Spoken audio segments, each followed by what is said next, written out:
Guayuseros, guayuseras, volvemos en esta segunda temporada de Guayusa Política. Soy Akango Viteritasi, su presentador, y me complace nuevamente entablar estos diálogos, esta reflexión alrededor de las ideas en Guayusa Política.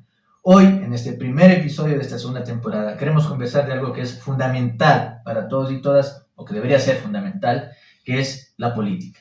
La política, entendiéndola también en su concepto estructural, ¿no? En su concepto prístino, si se quiere, no solo entendido como momentos específicos de la vida cotidiana, de la vida política de un país, sino más bien en los momentos cotidianos de nuestra vida social. De esa manera queremos empezar Guayusa Política para entender incluso los tiempos políticos que estamos viviendo, no solo en Ecuador, sino también en América Latina. ¿Cómo influyen estas nuevas corrientes de pensamiento político que parecen nuevas, tal vez son traídas del pasado, del siglo pasado, ¿no? Eso y más queremos conversar en esta ocasión con alguien que tiene todas las credenciales para conversar sobre la política, para conversar incluso sobre la comunicación política, los tiempos electorales, la ideología, la democracia, todo eso atraviesa la política. Y para eso estamos con el filósofo cubano Jorge Luis Acanda González, académico latinoamericano, muy enfocado en la teoría crítica, en la teoría marxista, en los estudios de la hegemonía social civil desde Antonio Gramsci. Fue profesor de la Universidad Central del Ecuador y es muy grato saludarlo e invitarlo. Jorge Luis, qué gusto tenerte aquí. El gusto es mío, muchas gracias. Bueno, Jorge Luis, como bien escuchaste en la introducción del programa, lo que queremos conversar es sobre la política, ¿no? Y es importante entender la política, por qué nos debe importar la política, por qué es importante la política, ¿no? Y todo lo que la atraviesa, ¿no? Hablar de política es hablar de democracia, hablar de ideología o ideologías, tal vez, ¿no? Las decisiones políticas que suceden. Entonces, para empezar, para ubicar a los guayuseros y a las guayuseras en la conversación, ¿qué es la política en concreto? Claro, esa es muy buena pregunta y debe ser el punto de partida. En el lenguaje cotidiano, las personas piensan la política como un espacio específico de la sociedad, ¿no? Un espacio muy bien delimitado que tiene que ver con partidos políticos, el Estado, elecciones, que además las personas lo piensan esencialmente como un espacio negativo, ¿no? Corrupto, de camisetazo, de corrupción, etcétera, ¿no? Ahí todo lo que pasa es malo. Las personas que están ahí esencialmente son personas que no tienen códigos morales. Y entonces hay otros espacios sociales, como es la economía, por ejemplo, ¿no? Ahí está el empleo, el dinero, los bancos, qué sé yo. Está la familia, es otro espacio social. Está el arte, es otro espacio social, ¿no? Está la religión. Entonces la sociedad es como un conjunto, una suma mecánica de espacios autónomos en el que las personas se van moviendo del uno al otro y si quieren pueden entrar en alguno o no. Entonces, si yo quiero, y es una opinión que se ha producido, ¿no? La política es un espacio en el que es mejor no entrar, ¿no? Porque es un espacio moralmente negativo y por lo tanto ahí se mueve un conjunto de personas que tienen valores muy negativos. Yo me muevo en el campo de la economía, me levanto a las 6 de la mañana, voy al trabajo, ahí estoy en el campo de la economía. Cuando salgo voy al Supermaxi, compro lo que voy a comprar, el mercado, ahí me muevo en el campo de la economía. Ahí actúo de acuerdo a las reglas de ese espacio que se llama la economía, ¿no? Tengo que ser productivo, tengo que ser eficiente, porque es donde me voy a ganar el dinero, tengo que ser competitivo. Salgo de ese espacio de la economía y entro en el espacio familiar. Llego a mi casa, entonces me relaciono con mis hijos, con mi pareja, mis padres. Ahí aplico otra lógica, que no es la lógica de la competitividad, que no es la lógica de la rentabilidad, es la lógica del cariño, es la lógica de la entrega, ya sin pedir nada a cambio. En algún momento decido por la noche voy a ir al concierto de algún reggaetonero, lástima, pero bueno, y ahí me muevo, entro a un espacio que se llama el arte y ahí actúo de otra manera también de acuerdo a otra lógica y así sucesivamente. Entonces, ¿se entiende la política así? Y por lo tanto muchas personas consideran que entran en la política si quieren o no quieren, que lo mejor es no entrar, ocuparse yo me ocupo de mis asuntos, no me interesa la política, porque ese espacio es moralmente negativo y porque además no tiene mayor impacto sobre lo que va a ser mi vida. Yo me tengo que dedicar a desarrollar mis capacidades para poder estar en ese espacio de la economía, ser competitivo, ser rentable, ser esforzado, tener habilidades económicas para ganar dinero. Y cuando tenga dinero, con ese dinero entonces, eso ya mejora mis formas para entrar en el espacio de la familia. Le puedo pagar una escuela privada a mis hijos, qué sé yo. En el espacio del arte, tengo dinero para ir a los eventos culturales, a los conciertos de reggaetón, bueno, y así sucesivamente, ¿no? Es una concepción de la sociedad específica, como ya te digo, de espacios donde las personas entran o no entran, y de la política como una actividad que tiene que ver simplemente con una cosa que se llama el Estado en el sentido más estrecho, ¿no? El Estado es el presidente, el poder ejecutivo, el poder legislativo, el poder judicial, y entonces cada 4 años, en el caso de Ecuador, que el voto aquí es obligatorio, me obligan a entrar en el espacio de la política, ¿no? Entonces me queda más remedio, voy y voto por alguien, ¿no? Esa es una concepción que limita la política a la esfera de lo estatal, entendido el Estado también en un sentido muy estrecho, el poder ejecutivo, el legislativo, la asamblea, y por lo tanto las personas te pueden decir, no me gusta la política, no entro en la política, no me interesa la política, entro a la política en ese espacio cuando no me queda más remedio, ¿ya? Por toda esa valoración negativa.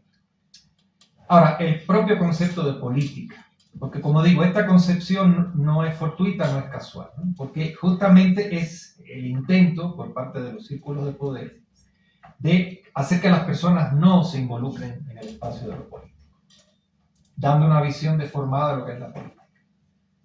Pero realmente la política no es un espacio de la sociedad, ¿no? Todas las relaciones sociales son políticas. En el origen del concepto de política, de la antigua Grecia, política viene de polis. A veces te dicen poli quiere decir ciudad, eso es un error. Polis quiere decir, para los griegos, polis quiere decir sociedad racionalmente organizada. Es decir, los griegos antiguos, los de la época de Aristóteles, Platón, Sócrates, ellos decían, bueno, están los persas, están los egipcios, etc. Esas personas no viven en la polis, porque sus formas de organización no se basan en la razón, se basan en la religión, el prejuicio, tienen reyes que son omnímodos, que hacen lo que les da la gana. Nosotros los griegos vivimos en una polis. ¿Por qué? Porque vivimos en una sociedad organizada no sobre la base de criterios religiosos, de criterios dinásticos, sino sobre la base de criterios racionales. Entonces, para ellos, la polis es la sociedad racionalmente organizada. Y los seres humanos se caracterizan porque viven en la sociedad racionalmente organizada, lo cual le permitía a los griegos decir, los persas no son seres humanos, por lo tanto podemos ir allí y conquistarlos, ¿no? Los tracios no son seres humanos, ellos no viven en una forma realmente humana de organización social, sino que viven en formas prehumanas, por decirlo de alguna manera. Nosotros vivimos en la polis. Y eso es lo que hace que los griegos crearan otro concepto. De la misma manera que polis es una raíz para muchas palabras que existen en los idiomas modernos, no solo en el español, ellos crearon otro concepto, idiotez. Idiotes, ¿ya? No con Z, ¿sí? Idiotez era el individuo que creía que él no necesitaba involucrarse en los procesos del colectivo, en los procesos sociales, en los procesos de la polis. Sí, para los griegos el idiota es el que pensaba que la política no tenía que ver con él. ¿Por qué? Porque todo en la polis tiene que ver con la organización de las relaciones de poder. ¿Cómo se organizan las relaciones sociales? ¿Sobre la base de qué criterios se estructuran esas relaciones sociales? ¿Cómo se estructura la relación del padre con el hijo? Sobre la base de un criterio racional, sobre la base de un criterio de autoridad, donde el padre dice, mi hijo es mío, yo hago lo que me da la gana con él, ¿ya? Se organiza sobre la base de principios religiosos, ¿ya? Entonces, mi hijo me tiene que obedecer porque yo soy el padre, yo tengo que lograr que él cumpla con determinados conceptos de vida que son religiosos, o la relación padre-hijo se va a estructurar sobre la base de criterios racionales, ya que tengan que ver con el desarrollo de ese niño. Y lo mismo en la relación esposo-esposa, la relación gobernante-gobernado, la relación vendedor-comprador, ¿ya? Eso. Entonces, el concepto que tienen los griegos, para los griegos era inconcebible haber pensado que lo político y lo social eran dos cosas distintas. Nunca lo hubieran pensado. Y eso es lo que nos permite a nosotros justamente llegar a esta concepción amplia de lo político, que además no solo es que es amplia, que es la concepción que tiene lógica, ¿no? ¿Por qué decimos que todo es política? Porque político quiere decir que es aquello que está vinculado con la forma en que se organizan las relaciones sociales y con la forma en que se organizan, por lo tanto, las relaciones de poder. Entonces, cuando decimos una relación familiar es una relación política, sí, porque ¿cuáles son los criterios sobre las bases, o cuáles son los criterios sobre la base de los cuales se estructuran esas relaciones familiares? La relación del padre con el hijo, del esposo con la esposa, ¿cómo se estructuran? ¿Quién tiene el poder? ¿Para qué? ¿Cómo es legítimo ejercer ese poder? Esas preguntas que siempre nos hacemos, ¿no? Cuando decimos cómo los padres deben relacionarse con los hijos, ¿los castigan o no los castigan? ¿Cuándo es legítimo que los castiguen? ¿Qué tipo de castigo es legítimo? ¿Cuándo los debe premiar? ¿Qué objetivo, qué finalidades debe plantearse los padres en su relación con el hijo, en la relación de familia? La relación del esposo con la esposa es una relación política. Sí, si entendemos esto, ¿cómo se estructuran las relaciones de poder entre el esposo y la esposa? ¿Cuáles son los objetivos que debe tener, los objetivos legítimos que debe tener esa relación de pareja? Y por lo tanto, ¿cómo se estructura esa relación de pareja? ¿Y cuáles son las formas legítimas para cumplimentar esos propósitos, esos objetivos? ¿Ya? El objetivo es que la mujer sea una esposa complaciente, buena madre de familia, que tenga siempre preparada la comida para cuando el marido llega. O el objetivo de esa relación de pareja es permitir el desarrollo afectivo, el desarrollo emocional, el desarrollo intelectual de las dos personas que constituyen esa pareja. ¿Ya? La pareja que es legítima en una sociedad está compuesta solo de hombre y mujer, o puede estar compuesta también de dos mujeres, o puede estar compuesta de dos hombres. ¿Cuál es la familia que vamos a considerar que es legítima? Todo eso tiene que ver con las relaciones de poder y con la lógica que estructura esas relaciones de poder. Entonces, por lo tanto, la política es todo. Y la persona que diga, a mí no me interesa la política porque no tiene nada que ver conmigo, es un error. Exacto, porque después tenemos comentarios que son muy comunes, sobre todo en momentos electorales, ¿no? Que te dicen, a mí no me interesa quién gane, no me interesan porque yo vivo de mi trabajo, porque yo tengo que preocuparme de comer a mi familia. Es decir, ¿dirías tú que existe una alienación de la política en la sociedad? Mira, en primer lugar, lo individual está en función y en dependencia de lo colectivo. Pensar que algo que es colectivo no nos atañe es un error, eso es lo primero.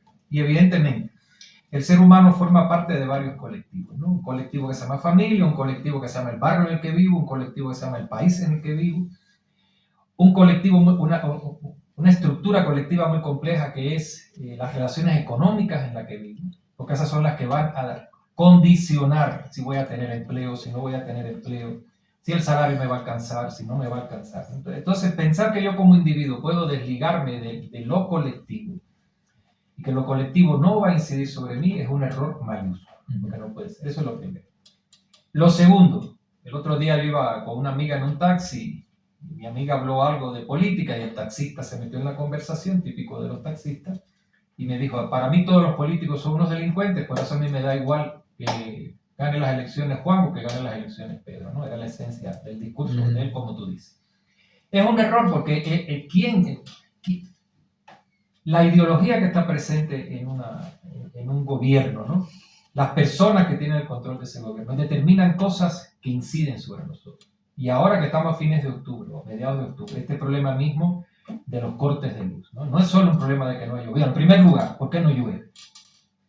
Bueno, no llueve porque estamos en presencia de, no ya un cambio climático, una catástrofe climática, que es el resultado, por un lado, de la acción de fuerzas económicas y de intereses muy fuertes, ¿no? Para la redundancia, que aplican políticas de deforestación, de utilización excesiva de combustibles fósiles que emiten CO2, eso por un lado. Y por el otro lado, porque los estados y los gobiernos no tienen el poder suficiente para enfrentarse a esos intereses económicos y poder aplicar políticas ecológicas. Entonces, tú puedes decir que a mí eso no me interesa, pero un día vas a le das al botón de la luz y no tienes electricidad.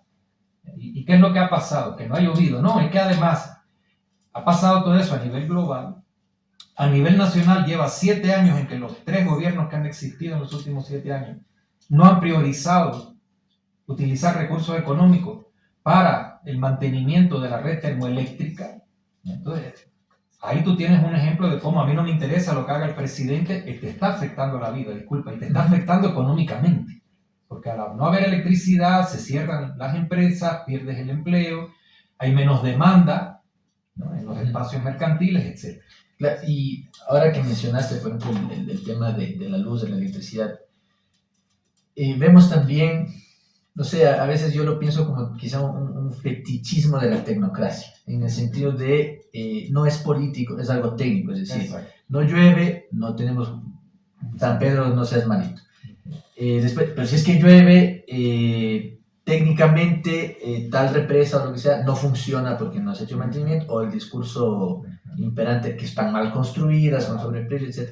Entonces, ese discurso que termina siendo político, ¿no?, pero termina manipulando la opinión pública para que digan, no, es que técnicamente, o sea, técnicamente está mal hecha la tal represa, miren la que yo que sé, en el Agoyán, construida hace 40 años, sí funciona, y esta que recién tiene 10 años no funciona. Es decir, ahí hay una manipulación clara. Claro. Pero, quiero decir, existe también ese tema de que no es político, sino técnico. O sea, ¿cómo entender, digamos, esa manipulación que quieren hacer una decisión entre lo político y lo técnico, porque lo político, politizar las cosas no es bueno porque genera un conflicto, pero en cambio el manejo técnico es lo que realmente puede sobrellevar las cosas? A ver, hablamos de una primera manipulación, ¿no? Lo político es un espacio específico caracterizado por la inmoralidad, la corrupción y la ineficiencia. Eso es un mantra que se repite y se repite y se repite.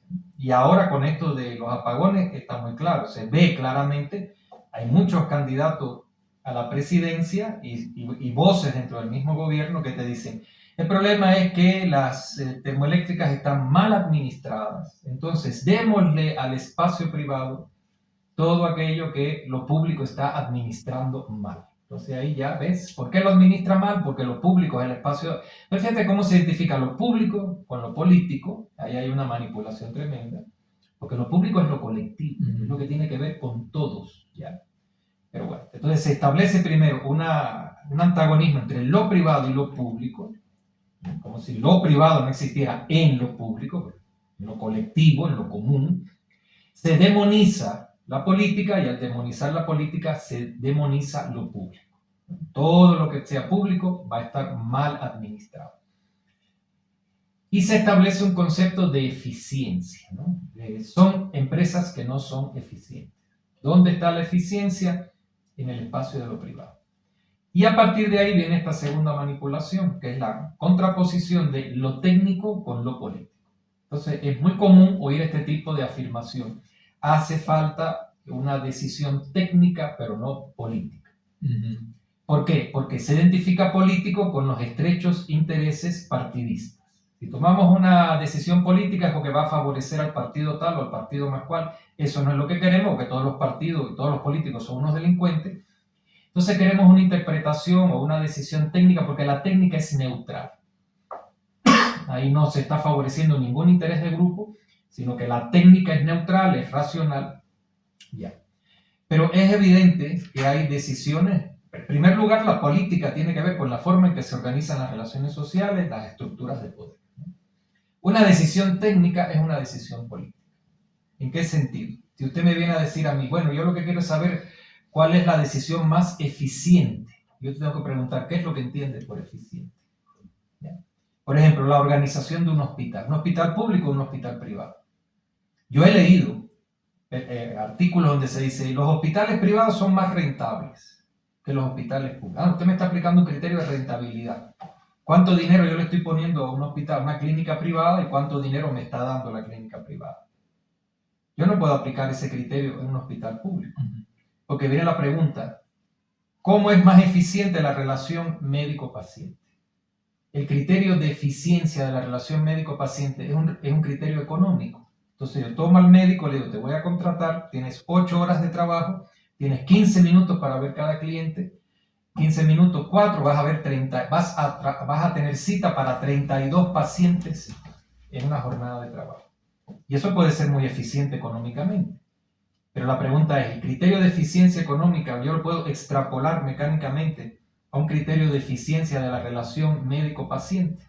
Todo el mundo sabe que una de las claves para la salud de ese individuo que llega ante el médico es que él sienta confianza con el médico. Y que por lo tanto tiene que hablar, tiene que conversar, tiene que dedicarle un tiempo. Porque esto no es producción de salchicha. ¿Cómo voy a tomar un criterio de eficiencia para analizar una universidad? Por ejemplo, cuando yo digo el presupuesto que el Estado, la cantidad de dinero que el Estado le va a dar a una universidad. Yo puedo aplicar un criterio de eficiencia puramente en el sentido de que el dinero que entra y el dinero que sale es absurdo, ¿no? Entonces, ese mismo criterio de eficiencia ya es un criterio político, ya es un criterio ideológico. En el caso de la electricidad, por ejemplo, vamos a aplicar a la producción, venta y consumo de electricidad un criterio de eficiencia económico, porque entonces tendríamos que subir las tarifas. Porque además también hay una cuestión clave en esto. Cuando usted privatiza el servicio eléctrico, usted está condenando al consumidor del servicio eléctrico a establecer una relación de dependencia monopólica con el suministrador de esa energía eléctrica. Porque usted no puede decir, bueno, hoy no quiero que me suministre energía eléctrica a la empresa A porque no me gusta y me voy a cambiar a la empresa B. Eso usted lo puede hacer con la telefonía móvil, pero no lo puede hacer con la electricidad. Por eso es que en muchos países del mundo la electricidad no se privatiza. Porque si se privatiza, se establece una relación de dependencia, de asimetría entre el consumidor y el proveedor, donde el proveedor tiene una condición de monopolio. ¿Ya? Entonces aquí tiene que haber una decisión política, que no es técnica en un sentido estrecho, una decisión política de relaciones de poder. ¿A quién voy a favorecer con la generación y venta de energía eléctrica? Voy a tomar decisiones de que para ciertos sectores voy a bajar la cuota, el cobro, ¿no?, del valor de esa energía eléctrica, a otros se los voy a subir. Se los voy a subir al sector residencial. Dentro del sector residencial voy a tener en cuenta a los grandes consumidores, porque son gente que tiene 15 aparatos eléctricos, pero no le voy a aplicar el mismo criterio a gente mucho más pobre, que tiene menos aparatos eléctricos, entonces es una tarifa subsidiada. Esas decisiones no son puramente de un criterio de eficiencia mercantil, sino que tienen que ver con consideraciones que son esencialmente políticas en el sentido amplio del término, es decir, cómo establezco la relación de lo público con lo privado, cómo establezco la relación de determinados sectores sociales con un producto, con un bien que se llama energía eléctrica, qué criterios voy a aplicar. ¿Voy a aplicar criterios solo de rentabilidad o voy a tener que en cuenta otros criterios? Entonces, por eso esa idea de decisión, y lo mismo ocurre, digamos, con la cuestión del extractivismo, ¿verdad? Cuando vino toda esta discusión pública acerca del Yasuní, que al final derivó en una consulta popular en la que la mayoría de las personas decidieron que ese petróleo no se explotara, porque podía traer consecuencias, de hecho trae consecuencias para la contaminación ambiental. El que era ministro en ese momento de energía dijo palabras muy despectivas. Dijo, no, bueno, ¿qué quieren? Que este país viva de consignas y lagartijitas. Dijo una cosa así, muy absurda, ¿no? Ahí hay una decisión. Claro, ahí te han sacado la cuenta, no sé cuántos millones de barriles hay, a tanto, eso es dinero. Pero la pregunta es, ¿eso es dinero a corto plazo? Pero a un plazo mediano, ya ni siquiera largo, es seguir contribuyendo a algo que tiene un efecto. ¿Cómo valoramos ese efecto? ¿Cómo valoramos la relación entre el efecto que tiene la explotación del Yasuní sobre la reproducción material de la vida, porque estamos hablando de la contaminación de ríos, de la contaminación de la atmósfera? ¿Cómo se relaciona eso con una cosa que se llama dinero? Aquí hay 2.000 millones de dólares y aquí está esto. ¿Cómo yo relaciono eso? Es una decisión política en sentido amplio del término y no meramente técnica. La técnica no te va a responder esa pregunta. La técnica te va a decir, mira, aquí hay 100 millones de barriles de petróleo que valen tanto. Pero la técnica misma le puedes preguntar y decirle, ¿cuál va a ser el efecto que va a tener eso sobre la naturaleza? Y la técnica te va a decir, eso va a implicar la emisión de X millones de toneladas de CO2, eso va a implicar la destrucción de fuentes de agua. La técnica te da las dos respuestas. Ahora tú tienes que tomar una decisión. ¿Qué es lo más importante para ti? ¿Qué es lo más importante para la sociedad? Esa es una decisión política, una decisión ideológica. Qué bien que mencionaste el tema de la ideología, porque, digamos, el siguiente hilo de la conversación a lo que quería llegar. ¿Por qué? Porque tenemos la política, hablaste, digamos, de la organización, de la vida social, etcétera, de las decisiones, ¿no? Y, claro, ahora la ideología, o quizá ideologías, no sé, tú nos vas a explicar más sobre eso, pero, a ver, la política, entonces, las decisiones políticas. entendiéndolas como nos has explicado, con ejemplos muy ilustrativos, están atravesadas por una ideología dominante quizá. Cómo eso también repercute en este ideal que todo el mundo ya lo utiliza como una muletilla en sus discursos políticos, incluso en organizaciones sociales, de ejercer la democracia o de construir democracia, etc. ¿Cómo está ligada la ideología a todo este trazo que has hecho sobre las decisiones políticas, etc.? Exacto. Bueno, puedes trazar la línea, ¿no? Ya empezamos. Primero, demonización de la política y de los políticos, porque esa es otra cosa, ¿no? Cuando demonizas a los políticos, lo que haces es divinizar a los empresarios, ¿ya? Todos los políticos son unos delincuentes. Lo único que les interesa es robarse el dinero. ¿Quién debe gestionar lo público? Los empresarios. Porque los empresarios son buenos gestores. Bueno, los empresarios gestionan sus intereses privados. Esto es una cosa distinta a gestionar lo público, ¿ya? Entonces te das cuenta que hay una manipulación que lleva a que entonces las personas piensen que porque fulanito es un exitoso empresario, entre comillas, porque a veces lo que tiene de exitoso es que es el hijo de un millonario, ¿ya? Bueno, exitoso empresario, como es un exitoso empresario, él va a ser un exitoso gestionador de lo público. Error. Porque además también trae aparejado que como lo público siempre es ineficiente, vamos a elegir empresarios que gestionan lo público, porque lo que van a hacer es privatizar lo público. Entonces, todo esto está muy vinculado. Eso está vinculado con la cuestión de la contraposición entre las decisiones técnicas y las decisiones políticas. Lo técnico como lo bueno, lo racional, lo neutral, y lo político como aquello que no es racional ni es neutral y que es el resultado de intereses estúpidos. Y eso también nos lleva a la cuestión de la ideología. No queremos decisiones ideológicas. Es la contraposición entre ciencia e ideología. Ideología es como una mala palabra. ¿Qué cosa es ideología? Ideología quiere decir que usted está percibiendo la realidad desde sus intereses. Cuando lo que hace falta es una interpretación y una visión de la realidad despojada de todo sesgo de interés específico. Y eso también es un error. A ver, ideología el concepto de ideología lo que significa en esencia es lo siguiente. Toda producción espiritual, perspectivas políticas, ideas económicas, concepciones acerca de lo jurídico, concepciones acerca de lo que es el género o no es el género, sobre la familia, sobre el arte, sobre lo que es bonito, sobre lo que es feo, sobre lo que es moral, todas esas producciones espirituales están socialmente condicionadas. Es lo que quiere decir ideología. Las personas no producen pensamientos desvinculadas de su contexto social. Entonces, siempre que yo vaya a hablar de una producción espiritual cualquiera, una teoría económica, una concepción política, una percepción de lo que es bello o lo que es feo. Las narices así son lindas, las narices así son feas, por ejemplo. El modelo de cuerpo femenino, que lleva a que muchas mujeres gasten dinero poniéndose plástico en las nalgas, para decirlo de una forma tal vez no muy elegante, pero muy sincera. Porque tienes que tener el trasero así o tienes que tener el trasero asado. Y cómo debe tener la nariz y cómo debe tener los pómulos. Esa concepción acerca de lo que es bello, ¿no? Todas esas concepciones no caen del aire. Y no son solo una mera producción individual. Están socialmente condicionadas. Eso es lo único que quiere decir ideología. Entonces, por lo tanto, no hay una concepción acerca de nada, ni acerca de cómo administrar un hospital, ni acerca de lo que es la belleza, ni acerca de lo que es lo moral o lo inmoral, ninguna, o acerca de lo que es el arte, de lo que sí es legítimo en el arte o de lo que no es legítimo en el arte. Es una concepción que no esté socialmente condicionada. Socialmente condicionada, ¿por qué? Porque las personas piensan la realidad desde un lugar social. Desde un lugar social. En la sociedad existen lugares distintos, ¿verdad? No es el mismo lugar el de la mujer que el del hombre. Es una sociedad que está marcada por el patriarcalismo.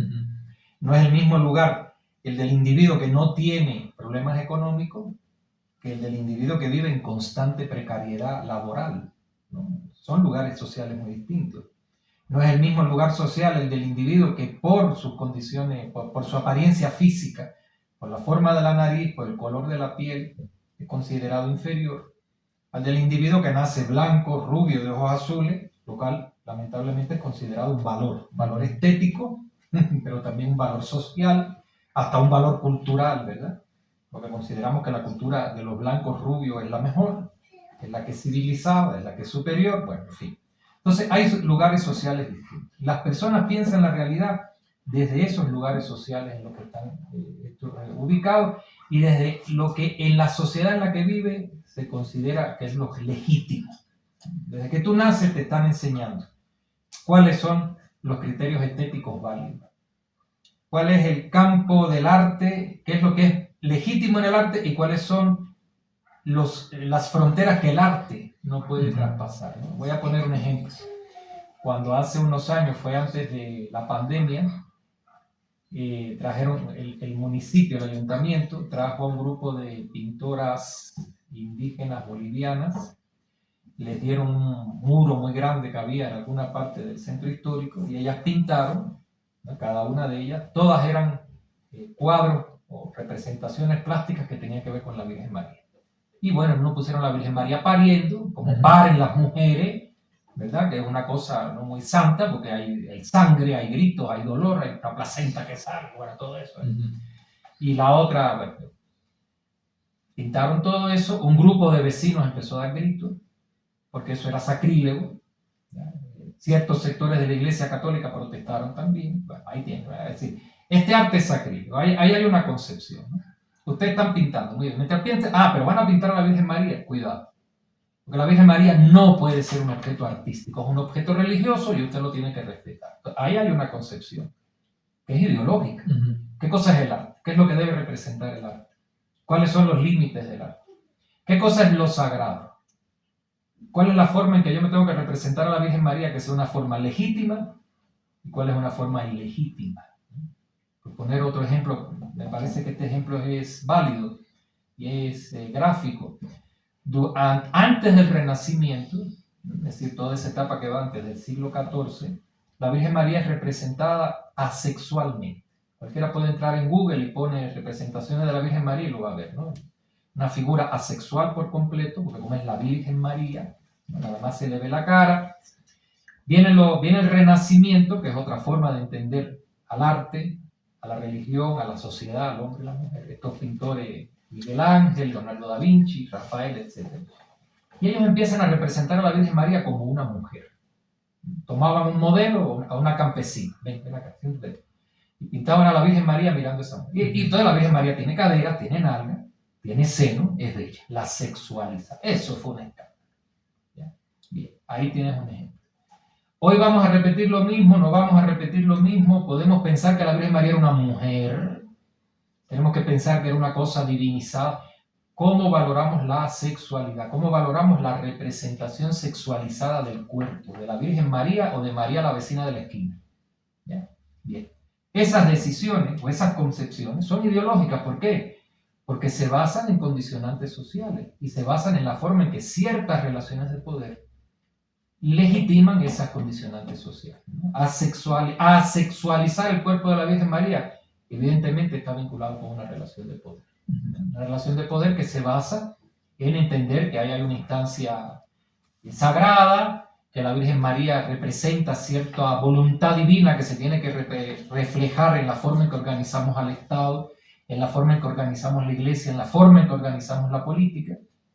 Porque está claro, si convierto a la Virgen María en una mujer asexualizada, ese debe ser el modelo de la mujer, entonces cuando yo de la Virgen María miro para las mujeres de mi familia, ¿cuál debe ser el modelo? La Virgen María, que es una mujer asexualizada. Entonces las tengo que asexualizar a ellas también, que comprendan que el sexo es una cosa demoníaca. Eso todavía hoy en día a muchas mujeres se les mete eso en la cabeza y eso fue predominante durante siglos.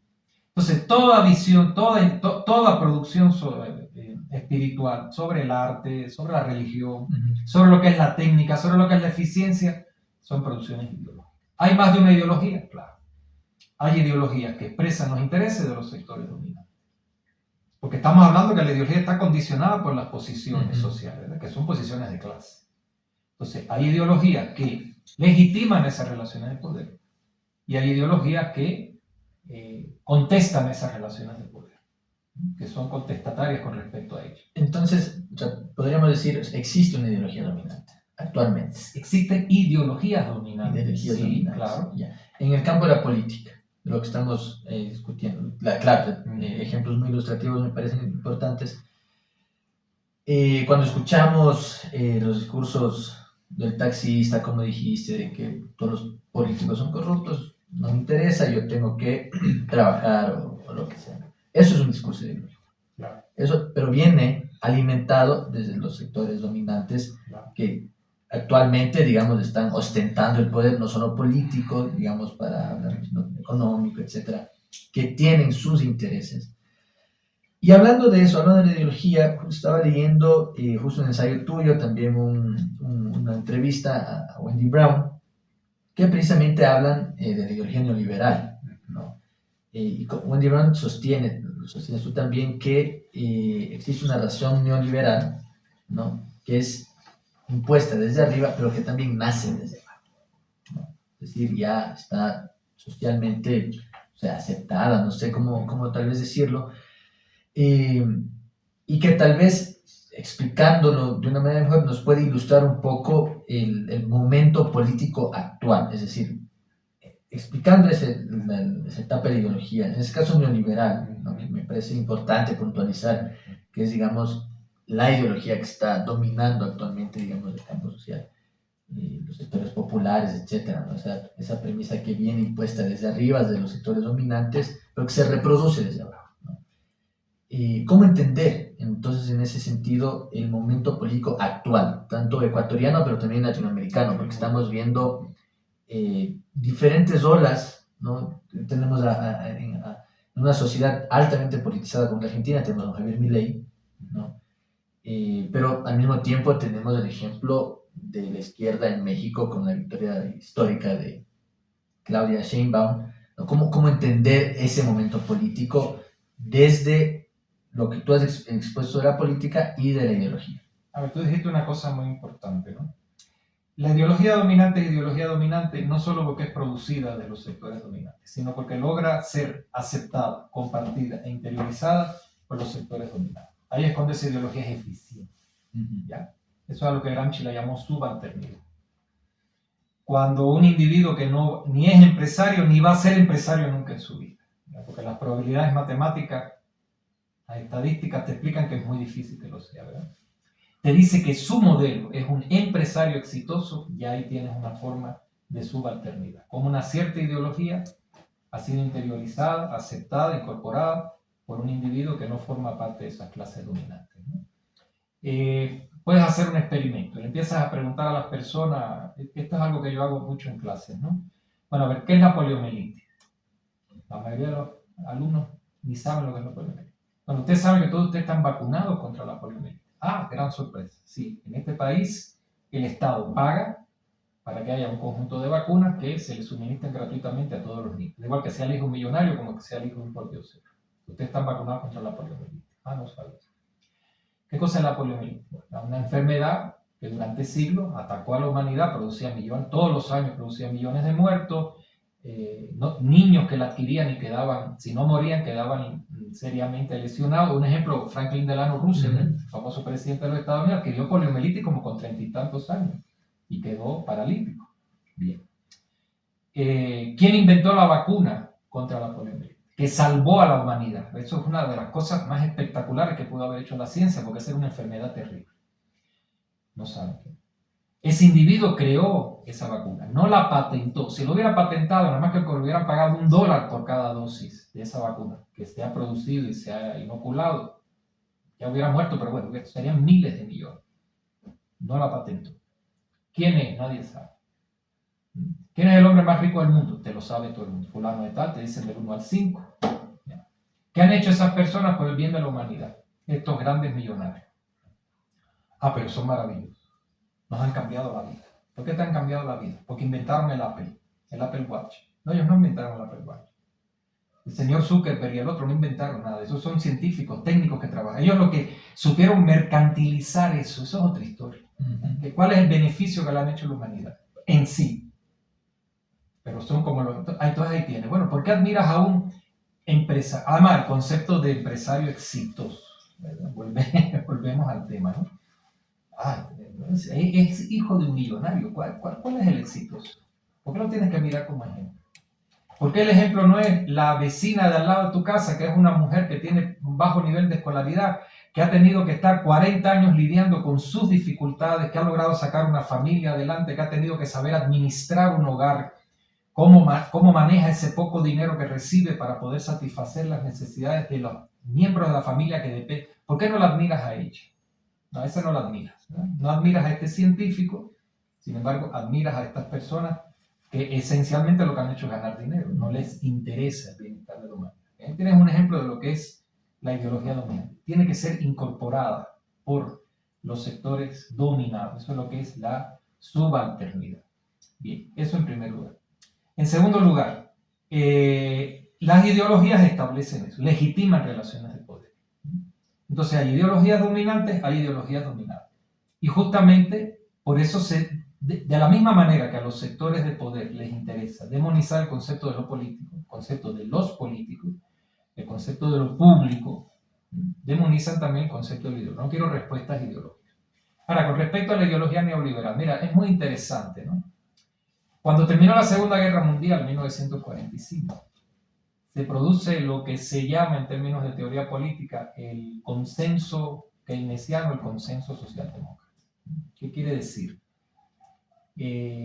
Los sectores, la opinión pública sabía en el año 45 que todo ese desastre que había sido la Segunda Guerra Mundial, ¿no? Decenas de millones de muertos, Europa arrasada, Estados Unidos tuvo 500.000 de muertos, no es fácil, ¿verdad? Sin contar los centenares de miles de soldados jóvenes que regresaron heridos, les faltaba una pierna, les faltaban las dos, ciegos, fue una cosa horrible. ¿Por qué todo este desastre que hemos tenido entre el 39 y el 45? Pero una cosa que se llamó fascismo, y todo el mundo sabía, porque era su experiencia cotidiana de que lo había sido, que los partidos burgueses, los partidos liberal-conservadores, como quiera que se llamaran, incluso muchos supuestos partidos socialdemócratas que se llamaban así, habían sido cómplices del fascismo, y que había una responsabilidad de los gobiernos de Gran Bretaña, de Francia, de Estados Unidos, en que ese monstruo hubiera surgido, se hubiera desarrollado y se hubiera dado esta cosa tan terrible. Eso significó que había en la opinión pública un viraje muy fuerte hacia posiciones de izquierda. No podemos volver a permitir lo mismo. ¿Por qué somos nosotros los pobres los que tenemos que ir a la guerra? Porque estos políticos, así es como se pensaba en ese momento, porque era la experiencia de vida que habían tenido, ¿no? Habían visto cómo esos políticos del Partido Conservador en Inglaterra, por ejemplo, el caso famoso de Chamberlain, ¿no? Cuando va a Múnich y se pone de acuerdo con Hitler y dice, sí, cómanse la mitad de Checoslovaquia, ¿no? Este tipo de cosas. Entonces, y además entonces hay un auge de pensamiento de izquierda, de los movimientos de izquierda, de los movimientos anticapitalistas en Europa, porque además la resistencia al fascismo había estado encabezada en Europa por los partidos comunistas. Caso de Italia, por ejemplo, el Partido Comunista Italiano, el partido que crea la guerrilla, la famosa canción esta que ahora se canta tanto, Bella Ciao, es expresión de eso, era el himno de los partisanos, pero los partisanos tenían un prestigio en Italia extraordinario porque frente a las posturas de otros partidos políticos de complicidad más abierta o menos abierta con Mussolini, ellos eran los que se habían enfrentado. En Francia igual, la resistencia francesa, la mayor parte de ella estaba encabezada por comunistas. En Alemania los que enfrentaron al fascismo eran personas de izquierda, muchos de ellos vinculados al Partido Comunista, en Checoslovaquia, ¿verdad? En fin.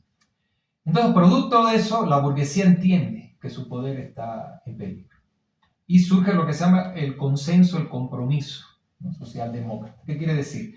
No podemos seguir con estas políticas liberales donde no hay un gasto social a favor de los sectores populares, porque los sectores populares van a seguir inclinándose a la izquierda y vamos a perder el poder. Entonces eso es un consenso. Está claro que el Estado está aquí para resolver necesidades sociales, para establecer mecanismos de redistribución de la riqueza. Vamos a cobrar impuestos a los ricos y vamos a gastar el dinero en planes para que los pobres tengan mejores viviendas y las tengan más baratas, subsidiadas por el Estado. Vamos a gastar dinero en la educación pública para que por primera vez en siglos los hijos de los obreros puedan llegar a la universidad. vamos a gastar dinero en un sistema de salud que atienda a todas las personas, que tenga calidad. Y ese consenso se establece en los países capitalistas europeos e incluso en Estados Unidos, porque ese es el New Deal famoso y es lo que empieza a darse en Europa, ¿no? Esto está clarísimo. Esto es un consenso de los partidos de izquierda y de los partidos de derecha. Nadie se va a meter contra esto. Vamos a cobrar impuestos a los ricos y vamos a redistribuir esa riqueza. Y vamos a garantizar, es un compromiso del Estado, es un deber del Estado proveerle viviendas decorosas a un precio racional, barato, buena asistencia médica, sistema público de calidad gratuito de educación. Y eso existe desde el 45 hasta el 75 más o menos. ¿Por qué se dice que es un consenso? Porque da igual que gobiernen los de derecha que los de izquierda. Todo el mundo lo conserva, lo preserva, porque es un fundamento. ¿Qué es lo que se va a producir a partir del año 75? Poco a poco la ruptura de ese consenso. Porque claro, ese consenso dificulta el aumento de la ganancia de los grandes empresarios, de los grandes capitales, porque hay que pagar impuestos. Y los impuestos no se van, ese dinero no va a ser simplemente para subsidiar a la producción de las grandes empresas, que muchas veces se hace eso, sino esencialmente va a ser para resolver necesidades colectivas. O sea, hay una percepción de que lo colectivo, lo público, lo social es importante. Pero eso trae aparejado un descenso en la tasa de ganancia. Por lo tanto, la burguesía no está contenta y empieza una ofensiva muy fuerte en contra de ese consenso a partir del año 75. Entonces tenemos la figura de Reagan, ahí es donde empiezan a implementarse las políticas neoliberales. Hablamos de Reagan, hablamos de Margaret Thatcher, muchas veces nos olvidamos de Pinochet porque el primer laboratorio de implantación de esas políticas neoliberales fue Chile. Y es donde empieza entonces una ofensiva ideológica muy fuerte, ¿no? Lo privado está por encima de lo público, tú no le debes nada a nadie, tú eres el empresario de ti mismo, si tú no logras ascender económicamente es culpa tuya, no es culpa de más nadie. El criterio del éxito es un criterio meramente económico. Es decir, no vamos a considerarte una persona exitosa porque eres un médico que ha ayudado a las personas, un científico que no ha aceptado cobrar, no ha establecido una patente para que todo el mundo pueda tener acceso. Eso no es éxito. El éxito es si tienes dinero, un concepto de prosperidad. Entonces ahí empieza esa ideología, ¿no? Siempre, y llegamos ya a los extremos que hemos llegado, ¿no? Justicia social es un robo. ¿Cómo que es un robo? Sí, porque quiere decir que hay uno que es un vago, que no quiere trabajar, tú trabajas duro, entonces viene el Estado, te saca el dinero del bolsillo para dárselo a ese que es un vago. Porque tú no le debes nada a nadie. Tú eres el arquitecto de ti mismo, tú eres el empresario de ti mismo. Esa es la ideología neoliberal, que la han implantado, que han hecho que muchas personas la asuman, y que consideren entonces que cobrar impuestos es un robo, que justicia social es una mentira, que yo no le debo nada a nadie y que yo soy el responsable de mi éxito en la vida, más nadie. Y que si yo fracaso, y fracaso es esto, fracaso es si yo no tengo mucho más dinero en el bolsillo ahora que antes, la culpa es solo mía. Y ese es el fundamento de esa política neoliberal y de esa ideología neoliberal, que entonces se manifiesta desde cómo vamos a estructurar una universidad. A ver, la universidad, ¿qué cosa es una universidad exitosa? ¿Cuál es el modelo de universidad que tenemos? Una universidad que forme graduados, que sean además de buenos técnicos, buenos ciudadanos, porque les estamos dando las herramientas para que sean capaces de pensar la sociedad y pensar su inserción en la sociedad y a interiorizar ciertos valores, como la solidaridad, etcétera, ¿verdad? O vamos a formar simplemente un técnico que sabe hacer ciertas cosas, que es exitoso porque sabe aplicar esa técnica para ganar más dinero, pero que no tiene no le proporcionamos herramientas para que sea capaz de pensar la sociedad y para que sea capaz de entender lo importante que es el concepto de solidaridad, sino que todo lo contrario. Por ejemplo, ¿no? ¿Cómo tomamos el criterio de lo que es una buena universidad o un buen hospital o una buena familia, qué sé yo, ¿no? Un individuo exitoso? Esa es la ideología neoliberal. Ahora, pensando en esa exposición, es súper clara, ¿no? Para entender incluso los tiempos políticos de ahora. Estamos en momentos electorales, ¿no? Estamos en una pre-campaña, se alistan los motores para la elección que viene en 2025. Y yo creo que hay varias disyuntivas, no solo desde los movimientos de izquierda o progresistas, en el caso ecuatoriano, sino también en la ciudadanía. ¿A qué me refiero? Por ejemplo, se discute mucho, incluso uno va a la tienda, yo he ido a la tienda y la gente se queja de los cortes de luz y yo suelo decir, pero la gente va a seguir votando por el mismo ineficiente que nos está cortando la luz, ¿no? Después está la disyuntiva. ¿Cómo hacer de la política atractiva para que en el 2025 voten por el progresismo, por los movimientos de izquierda, ¿no? Y después caemos también, que yo creo que también es una expresión de esta ideología neoliberal que impera en la sociedad, en esta idea de el marketing político, ¿no? Que es, o sea, esta idea de comunicación política tiene que ser marketing político, vender al niño bonito o a la niña bonita, que es guapa, guapo, etc. Y se vacía de contenido, se vende uno, ¿no? Pero, digamos, la ideología neoliberal sigue ahí, se está rondando, no se va. Por lo tanto, el sentido común que quizás tú y yo podemos tener de que no, es que necesitamos votar por un programa de gobierno que nos ofrece asistencialismo o políticas de redistribución, justicia social, etc. Pero se demoniza eso, como es pura demagogia, es populismo. Y también, claro, además de eso, se ha demonizado una ideología, ¿no? La ideología de izquierda, ¿no? Que los delirios del comunismo, que no podemos permitir. Parece que existe ahora nuevamente este discurso del macartismo que hubo en Estados Unidos, de las listas negras, etc., ¿no? ¿Cómo, digamos, entender y combatir quizá electoralmente, ¿no? Esa ideología dominante neoliberal? ¿Cómo hacerle frente si tenemos ejemplos, hechos concretos, fehacientes en el mundo concreto, reales, de la ineficiencia, valga tal vez la ironía, de gobiernos aupados por los empresarios, por banqueros, etc. Pero sin embargo no se convencen de una ideología que ya ha demostrado incluso que la distribución de la riqueza, una intervención del Estado en la economía, en la vida social, mejora las condiciones de la vida material, espiritual, etc. A ver, primero, dijiste una cosa interesante, ¿no? Cuando el marketing político lleva a que la imagen que damos de un político es que es lindo, que es hermoso, que su esposa es hermosa. Entonces un candidato político toma como algo políticamente bueno para él estarse exhibiendo todo el tiempo con su esposa, porque su esposa es bonita, y hay otro que tiene que esconder a su esposa porque su esposa no es bonita o porque no tiene esposa. Ya. ¿Qué quiere decir bonito? Empezamos por ahí, ¿verdad? ¿Por qué es bonito? ¿Porque es blanco? ¿Porque tiene unos músculos no sé qué? ¿Por qué este es feo? Ah, porque es longo. ¿Por qué esta señora es bonita? ¿Y por qué? Y ahí viene la otra pregunta. ¿Por qué yo me inclino a votar por Pepe? Porque él es bonito y Juana, su esposa, es bonita. Y me quedo ahí. Pero no voy a votar por Antonio porque Antonio no tiene esposa y además es feo. ¿Qué quiere decir feo? Por ejemplo. Y eso tiene que ver con este tema de la comunicación, que es un tema complicado y que se analiza lamentablemente también desde una perspectiva muy superficial, ¿no?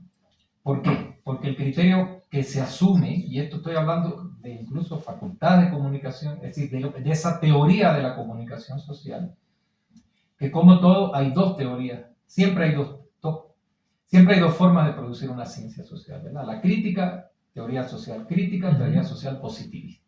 Entonces hay una teoría de la comunicación social crítica, que no es la hegemónica, por supuesto, no es la preponderante, no es la dominante, y hay una teoría de la comunicación positivista.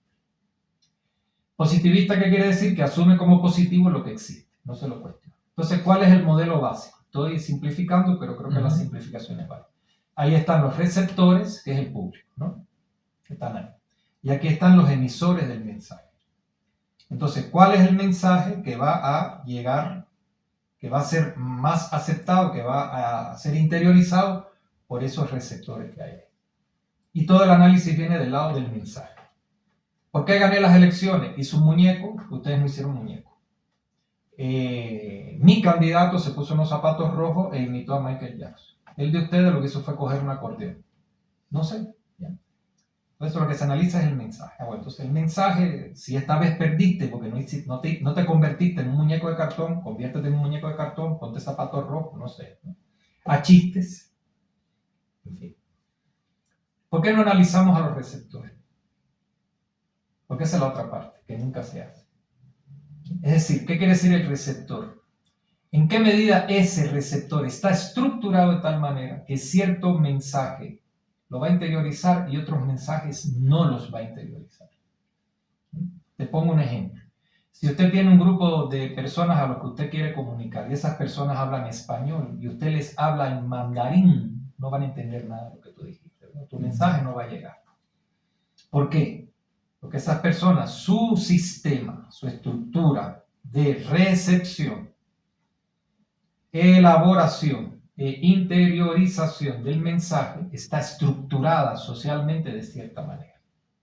De tal forma que ellos son capaces, este público, quiero decir, va a entender lo que tú les digas en español, pero no va a entender lo que les digas en mandarín y van a generar un rechazo hacia el mensaje en mandarín, aunque sea el mensaje más espectacular del mundo. ¿Ya? Bien, entonces pensemos en eso. ¿Cómo las estructuras sociales condicionan las estructuras de recepción de los mensajes, elaboración de esos mensajes e interiorización de esos mensajes? El ejemplo que ponía hace un rato. Usted va caminando por el centro histórico, ve un muro y en el muro ve a la Virgen María que está pariendo a Jesús y no es esa imagen idílica del niño ya en el pesebre, sino es una mujer que está dando gritos, que le está saliendo sangre y el José que le está sacando al niño de adentro. Y eso, ¿cómo usted recepciona ese mensaje? ¿Cómo lo capta? ¿Cómo lo reelabora y cómo lo interioriza? Le da un patatús, le da un ataque, sacrilegio. O, por ejemplo, que es lo que se le llama invisibilización social, ¿no? Usted camina por la calle, usted ve una madre que está con su niño ahí pidiendo limosna o vendiendo cualquier cosa, que tiene al niño ahí porque no lo puede poner, no lo puede dejar, no tiene donde dejarlo. Entonces el niño está ahí gateando en el medio de la calle, la madre tiene que estar 8, 10 horas en la calle porque está tratando que le compren algo. Y ese niño está ahí 8, 10 horas. Usted pasa y ni lo ve.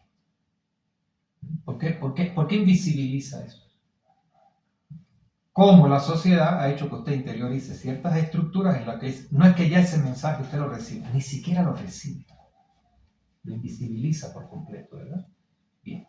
Entonces, empecemos por ahí. Las estructuras sociales de poder producen esa receptividad y reelaboración de mensajes. Y los mensajes, tanto el mensaje oral, el mensaje olfativo, el mensaje visual, la invisibilización. Una cuestión clave con la pobreza es cómo se invisibiliza. La gente ni la ve. Pasó por ahí y ni lo vio. ¿Verdad? Bien. Entonces, lo primero que tiene que preguntarse cualquier grupo social, cualquier grupo político que quiera luchar en contra de las estructuras de poder asimétricas, injustas, que hacen que un sector pequeño de la sociedad monopolice el poder, ¿no?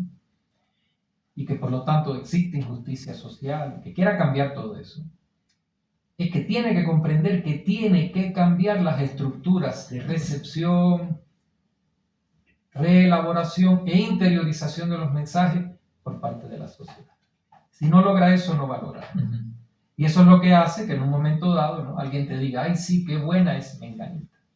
Fíjate que ella una vez al año viene un mes aquí y nos da consultas médicas gratis. ¡Qué buena es!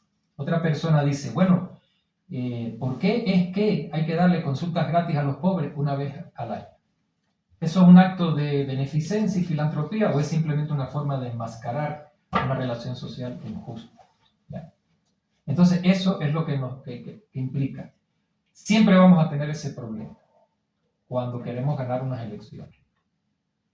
Porque el público es un público socialmente condicionado en sus estructuras de recepción, reelaboración e interiorización de los mensajes que recibe. Y cuando digo mensaje, ya te digo, ¿verdad?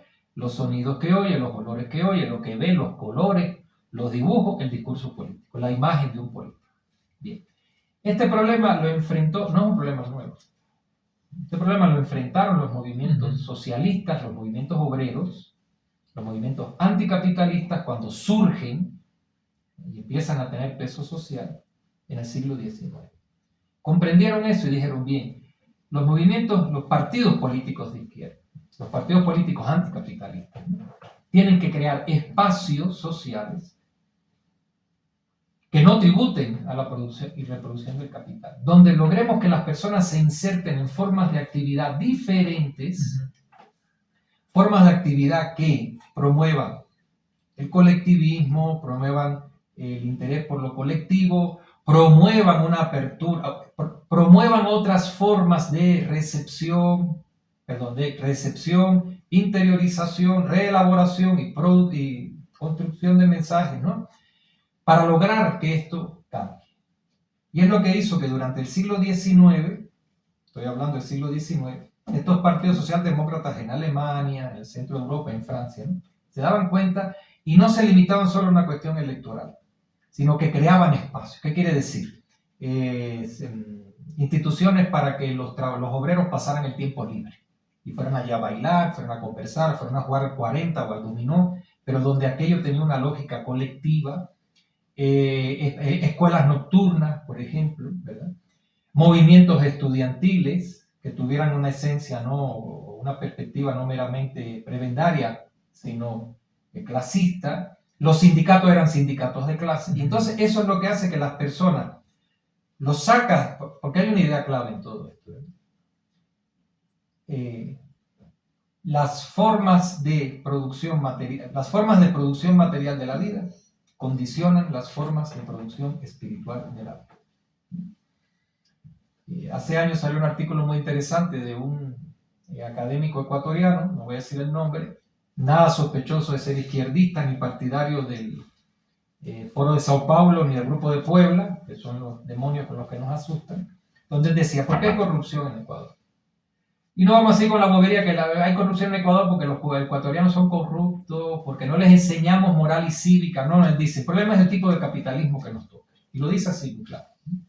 En otros países donde hay un capitalismo desarrollado del primer mundo, usted puede aspirar a superarse, a ascender socialmente estudiando en la universidad y entonces consiguiendo un empleo. En Ecuador no existe eso. En Ecuador usted puede ser un graduado universitario y morirse de hambre. Entonces la única forma para muchos sectores sociales de ascender, no ya de ascender socialmente, incluso poder resolver materialmente sus necesidades más elementales, es la corrupción. Y mientras no resolvamos estas causas estructurales de la corrupción va a seguir existiendo. Ese artículo es maravilloso, además por el autor, ¿no? Y te digo, es un académico prestigioso, para nada sospechoso de izquierda. Ahí tienes un ejemplo.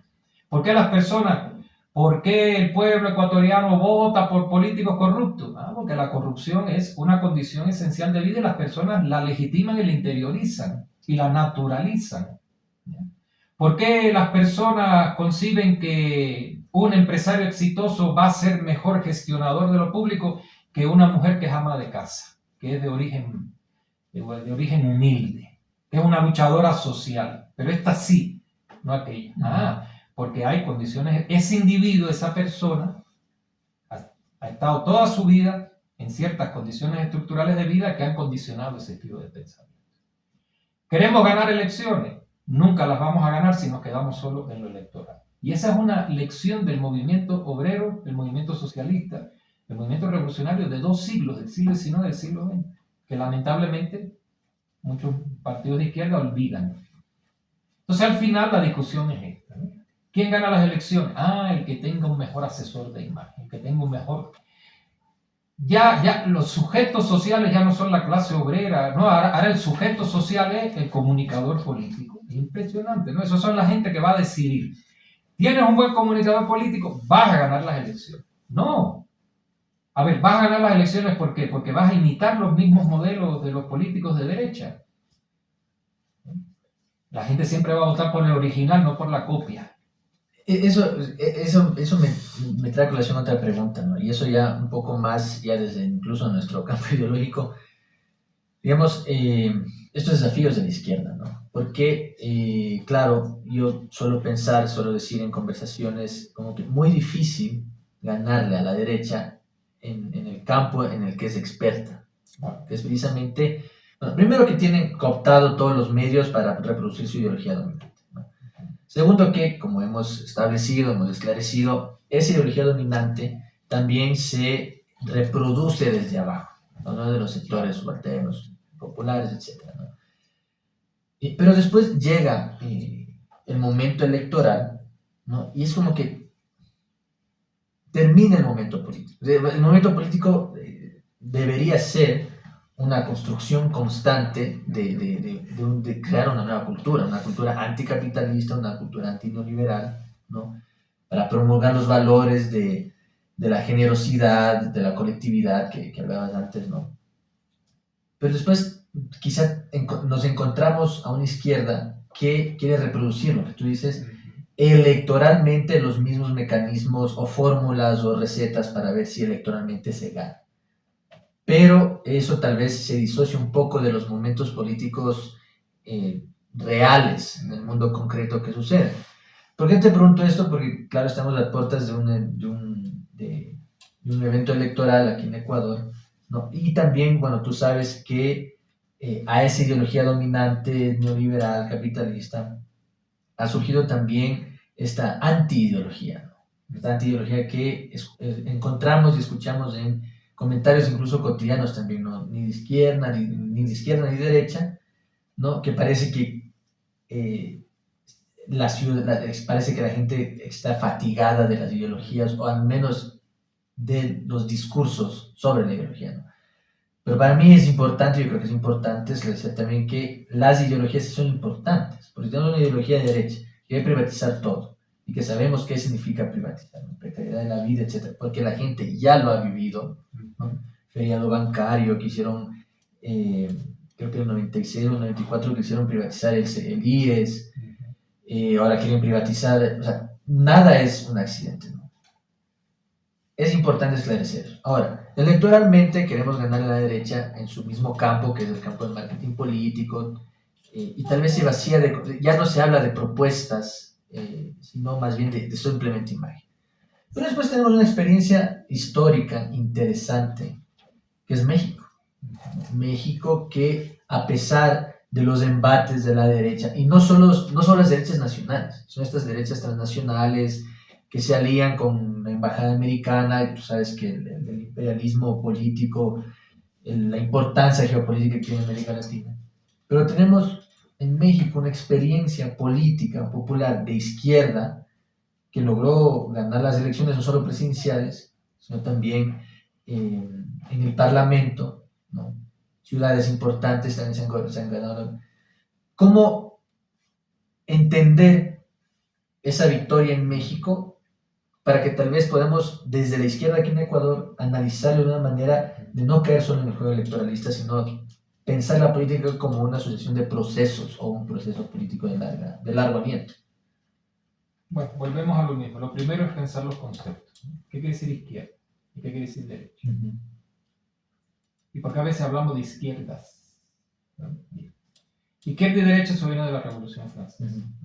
Los diputados en la Asamblea Nacional que estaban a favor de mantener la monarquía, mantener los privilegios de la Iglesia, se sentaron a la derecha de la Asamblea. Y los otros, los que querían formas nuevas de organización de la sociedad, basados en un concepto de justicia social, se sentaron a la izquierda. Entonces, desde ahí hay un discurso muy fuerte, ¿no? Ya derecha e izquierda no dice nada, ya no son criterios válidos para establecer una cartografía del mapa político. La gente está cansada de la izquierda y la derecha, te dicen. Y después la gente lo que quiere es que haya empleo. Bueno, que eso es izquierda, por favor. Porque la izquierda es precisamente pensar que la sociedad tiene que ponerse en función de crearle condiciones dignas de vida a las personas, y que por lo tanto el empleo no es una categoría económica, es una categoría social. ¿Qué quiere decir? Que se crea empleo no solo porque ese empleo sea económicamente rentable, sino porque las personas tienen derecho a tener un empleo. Y que el empleo la lógica de la producción de empleo no puede ser simplemente la lógica de la maximización de ganancias. Y que por lo tanto es legítimo que le cobremos impuestos a los ricos para crear empleo que en forma directa no son económicamente rentables. ¿Qué quiere decir? Que la proporción de alumnos por profesor en la enseñanza sea menor, que no haya aulas con 40 alumnos, que ese profesor, la sociedad le haya brindado los medios materiales para que sea un profesor bien formado, para que se gradúe de licenciado en educación, para que después pueda hacer una maestría y no le cueste dinero, y el Estado, porque eso va a beneficiar, va a tributar la calidad de la educación que le está dando a esos niños, que después pueda hacer su doctorado en ciencias de la educación, en pedagogía, y eso no le cueste dinero, ¿no? Por poner un ejemplo. Entonces creamos miles de plazas de empleo, y alguien puede venir y decir, pero eso es económicamente rentable. Y dice, bueno, a ver, económicamente rentable, volvemos a lo que decíamos ahorita, ¿no? En fin. Entonces el empleo hay que crear, y no puede ser a partir de una lógica estrictamente de rentabilidad, porque eso lo que hace es reducir el empleo. Bien, entonces por lo tanto, si la gente tiene preocupación porque quiere empleo, eso es izquierda. Si la gente se queja porque va al IES, primero porque va a los hospitales del Ministerio de Salud y ahí la atención es malísima, y la gente lo que quiere es tener acceso a un sistema de salud público gratuito de calidad, eso es izquierda. Entonces estos discursitos, a la gente no le interesa la izquierda y la derecha, no le interesa la ideología, la gente lo que quiere, sí, claro, es que eso es izquierda y derecha, que las personas no se den cuenta porque hay un discurso en contra de eso, es muy fuerte. Eso es lo primero. Entonces, por lo tanto, ese es el criterio válido, fundamental para poder mapear el mapa político y para poder caracterizar a los partidos políticos, a los dirigentes políticos y colocarlos. ¿Usted está a favor de la justicia social o está en contra de la justicia social? Y justicia social, ¿qué quiere decir? Que hay derechos. Y es muy lindo ponerlo en una constitución, nadie lo discute. Todos tenemos derecho al trabajo, pero después eso no se efectiviza. Usted no tiene empleo, vaya al Tribunal Constitucional, vaya a Carondelet y diga, óigame, yo no tengo empleo, es un derecho mío. A ver lo que le van a decir. Van a decir, esto es un derecho mío, búsqueselo usted. Esto está en el papel, ¿verdad? Bien, efectivizar derechos. Eso es lo que quiere decir justicia social, eso es lo que quiere decir. Ese es un criterio fundamental para poder establecer como catálogo partidos políticos, movimientos políticos y a políticos individuales. ¿Usted está a favor de que usted está de acuerdo con que esos derechos existen o no existen? Porque, por ejemplo, el caso de Milei, caso más extremo y por lo tanto más representativo, Milei dice que los derechos, eso es un cuento, eso no existe. Hay derechos. Y por lo tanto, usted como individuo tiene el derecho a recibir ese beneficio, independientemente de que usted sea blanco, negro, inteligente, tonto. Usted tiene derecho a un empleo, usted tiene derecho a una vivienda digna. ¿Qué quiere decir una vivienda digna?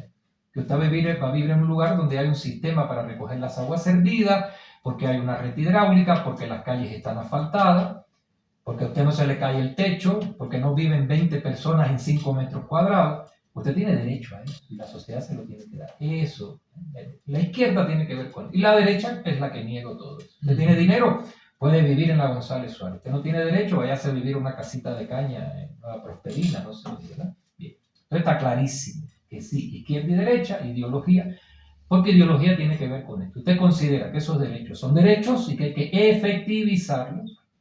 ¿O usted considera que, bueno, yo acepto el discursito de los derechos porque está implantado, pero de efectivización no hay nada, ¿no? Si usted tiene dinero, se paga un buen seguro médico. Si no, váyase al hospital del Ministerio de Salud Pública, donde además el gobierno cada año le quita más dinero al presupuesto de salud pública. Entonces, eso es izquierda y derecha. La ideología tiene que ver con esto y las izquierdas, porque es donde viene el problema, ¿verdad? Cuando muchas veces las izquierdas se derechizan, que es lo que ocurre. Porque esta ofensiva neoliberal ha llevado a que muchos partidos supuestamente de izquierda asuman los valores claves del neoliberalismo, que son los siguientes valores. La economía está regida por un criterio que es el criterio de rentabilidad. Eso no se puede eliminar. A los ricos no se les puede cobrar impuestos, porque si se les cobra impuestos, los ricos se llevan el dinero, no invierten, no hay empleo, entonces es peor. Y esos criterios los asumen, lamentablemente. Muchos partidos supuestamente de izquierda. Hoy en día no te dice nada que un partido se llame socialista o de izquierda, de lo que te dé la gana. Bueno, aquí usted se puede llamar Michael Jackson y no es Michael Jackson, ¿verdad? Yo me puedo llamar Brad Pitt, eso no me hace ser Brad Pitt. Bien, ok. Entonces, eso en primer lugar. Entonces, la izquierda, los partidos verdaderamente de izquierda, que tienen como objetivo los derechos, la ampliación de los derechos y la profundización de los derechos. Porque esa es la lógica de los derechos, ¿no? Los derechos primero fueron derechos, si se quiere, políticos, el derecho al voto. Después vinieron derechos sociales, el derecho a tener una buena educación, y así los derechos, la historia de los derechos es la historia de cómo esos derechos se van ampliando y de cómo se van efectivizando. Que quiere decir que no se quedan solo en el papel, sino que hay de verdad una intencionalidad y hay mecanismos de poder de los sectores beneficiados por los derechos para obligar a los sectores que no están beneficiados por esos derechos a que paguen por esos derechos, a que den dinero para esos derechos, que es lo que no les gusta. Tiene que haber mecanismos para que estos que están abajo presionen a esos que están arriba, porque si no, esos derechos... Y eso tiene que ver con el concepto de democracia. Porque la democracia no es que... Un ejemplo, ya que estamos hablando de eso. Democracia es derecho al voto. ¿Derecho al voto de quién? En el siglo XIII, si mal no recuerdo, en Inglaterra se firmó la Carta Magna. La Carta Magna establecía, 1, vamos a crear un poder legislativo, que se va a llamar Parlamento. 2, el Parlamento va a limitar el poder del Poder Ejecutivo, que es el rey. 3, el Parlamento va a ser elegido por un grupo de personas que tienen derecho al voto. Bueno, mira, hay cosa más linda, hay elecciones, hay un Parlamento y un Poder Ejecutivo. El Poder Ejecutivo está limitado por el Poder Legislativo. Y hay elecciones. Maravilloso. Bueno, ¿quiénes tenían derecho a votar? Los aristócratas. ¿Cuál era el sentido de la limitación del poder del Ejecutivo? Era un gobierno marcado por criterios religiosos y monárquicos. El deber del rey era mantener la religión. Nadie le discutía al rey que era el rey. Nadie le discutía que el hijo del rey iba a ser el rey. Entonces el poder ejecutivo no se elegía. Eso de democrático no tiene nada. Bien. No porque exista un parlamento, porque existan elecciones. Eso no es lo que te hace. Eso es muy viejo, mucho anterior a que se empezara a hablar de democracia. ¿Cómo debemos entender entonces la democracia? Y hay una fórmula que a mí me parece clave, ¿verdad? Socialización del poder y socialización de la propiedad. Porque el poder es la propiedad. ¿Qué quiere decir socialización del poder? Ah, que el poder lo tiene el pueblo. Pero eso también es viejísimo, ¿verdad? Eso está en los documentos fundantes de la Revolución de las 13 colonias. ¿Quién es el sujeto del poder? ¿El rey? No. ¿Dios? No. ¿Quién es? El pueblo. Ah, eso es socializar el poder. No puedes socializar el poder si no socializas la propiedad. En una sociedad como la actual, en el mundo, el 1% de la población mundial tiene el 50% de la riqueza social. ¿Qué democracia? Ahora Elon Musk le acaba de regalar graciosamente $75 millones a Trump para su campaña electoral. ¡Ah, maravilloso! ¡Qué bien! Pues imagínate. ¿Cuánta gente en Estados Unidos hay que recoger para que le dé $70 millones a Kamala Harris? O sea, hay un grupo de personas que pueden dar mucho dinero y hay otro grupo de personas inmenso que no puede dar un centavo. Ahí no hay socialización del poder, ahí no hay democracia. Las ideologías son globales, claro. Porque la famosa sociedad civil es global. El ecuatoriano promedio ve la televisión y está recibiendo mensajes que tienen que ver con esa sociedad civil global. Ahora, para ir terminando, Jorge Luis, ha sido una conversa muy nutrida. Muy larga. No, está bien, porque además de eso se trata, ¿no? De sentarse alrededor de las ideas, reflexionarlas, conversar. Yo creo que hemos trazado, digamos, una línea de diálogo donde quedan claras muchas cosas. Bueno, de todos modos, las televidentes sabrán juzgar eso. Pero para ir cerrando, bueno, toparse con un concepto que también es sumamente amplio y complejo de conversar, que es la democracia. Pero creo que está establecido a partir de tus reflexiones, tus ideas, que claro, existe democracia realmente. Creo que la conclusión me parece que es muy clara, ¿no? Ahora, para terminar, como buenas personas que nos colocamos en la izquierda, ¿no? Desde la política, desde la democracia, de los tiempos políticos, tiempos electorales, una reflexión para la izquierda, pero no solo para la izquierda, sino también para la ciudadanía en general, ¿no? Que que tiene que decidir si votar por, o sea, es que ya es como que por los apagones o votar para aspirar a mejorar las condiciones de nuestra existencia, ¿no? Pero también un llamado de atención, un sacudón para la izquierda, eh, y volver tal vez a recuperar esa imaginación política de establecer los derechos, profundizarlos, socializar el poder, ¿no? Y de esa manera poder, digamos, proyectar un mundo justo, un mundo solidario. El problema no es tanto enviar un mensaje, ya te digo, ¿no? Sino comprender por parte de todos los sectores sociales, políticos en el sentido más estrecho del término, o no políticos, sindicales, estudiantiles, la persona que vive en la esquina. Si percibe que ese orden social existente es justo o no es justo. Si comprende la incomodidad que enfrenta todos los días cuando tiene que levantarse y enfrentar ese orden social.